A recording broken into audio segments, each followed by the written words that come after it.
Woi, pecinta bola Nusantara. Siap-siap, musim depan Liga 1 nggak cuma berubah nama, tapi juga berubah wajah.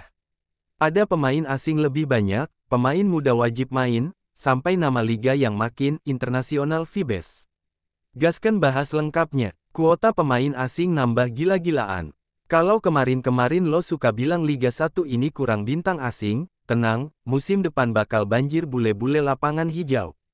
Jadi gini, hasil rapat umum pemegang saham alias RUPS PT Liga Indonesia Baru, sekarang udah ganti nama jadi ILIG, bukan LIB lagi, resmi menetapkan bahwa setiap klub boleh kontrak sampai 11 pemain asing. Gila, 11 bro, tapi, jangan seneng dulu. Dari 11 yang dikontrak, cuma 8 yang boleh masuk DSP alias daftar susunan pemain. Entah itu jadi starter atau duduk manis di bangku cadangan. Nah, 3 sisanya kudu sabar, nonton dari tribun. Jadi klub harus pinter-pinter rotasi pemain asingnya, biar nggak mubazir. Yuk mikir, klub gede yang punya modal bisa beli 11 pemain asing, tapi gimana caranya ngerotasi biar semuanya puas dan tetap kompetitif. Sistem substitusi pemain asing dirombak. Dulu kalau pemain asing capek, tinggal ganti sama bule lain. Tapi sekarang, men, udah nggak bisa. Yap, musim depan kalau lo narik keluar pemain asing, nggak boleh gantiin dia sama pemain asing lagi. Harus diganti pemain lokal. Artinya, klub-klub kudu punya stok lokal yang siap tempur dan kualitasnya nggak jauh beda. Ini bikin liga makin seru, karena klub nggak bisa ngandelin pemain asing doang. Harus ada pemain lokal yang bisa jadi game changer juga. Saatnya bintang lokal unjuk gigi. Jangan cuma jadi figuran di kandang sendiri. Pemain U23 wajib tampil. Udah saatnya darah muda Indonesia dikasih panggung, dan sekarang bukan cuma formalitas. Regulasi baru ini keren juga. Setiap klub Liga 1 wajib punya minimal 5 pemain U23 kelahiran 2003 ke atas. Dan dari 5 itu, minimal 1 pemain harus main selama 45 menit. Jadi nggak bisa lagi tuh, anak muda cuman duduk manis di bench, atau masuk menit 89 demi syarat doang. Ini bikin pemain muda lebih berkembang dan dilirik pelatih timnas juga. Mungkin lo belum tahu namanya sekarang, tapi musim depan bisa aja dia jadi wonderkid baru Liga 1. Rebranding besar-besaran, LIB jadi ILIG. Kalau lo kaget Liga 1 sekarang banyak perubahan, itu karena dalangnya juga udah ganti nama. Sekarang bukan PT LIB lagi, tapi ILIG, bro. Yap, mulai musim 2025/2026, PT Liga Indonesia Baru resmi berubah nama jadi ILIG.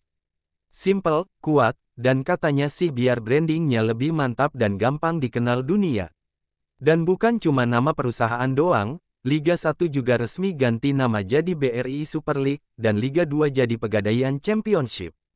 Wah, makin kayak Eropa aja nih vibes-nya. Super League, Championship, tinggal nunggu, League 3, diganti jadi Nation League kali ya. Biar keren sekalian, direktur dan komisaris juga dirombak. Bukan cuma nama yang ganti, tapi kursi panas di balik layar juga dirombak. Siapa aja nih orang-orang pentingnya? Glenn Sugita, yang kita kenal sebagai bos Persib, sekarang naik jadi komisaris PT ILIG, menggantikan Teddy Cahyono. Sedangkan Ferry Paulus tetap pegang kendali sebagai direktur utama. Ada juga Asep Saputra sebagai direktur operasional dan Sadikin Aksa sebagai direktur bisnis. Komisaris utama tetap dipegang oleh Zainuddin Amali, mantan Menpora.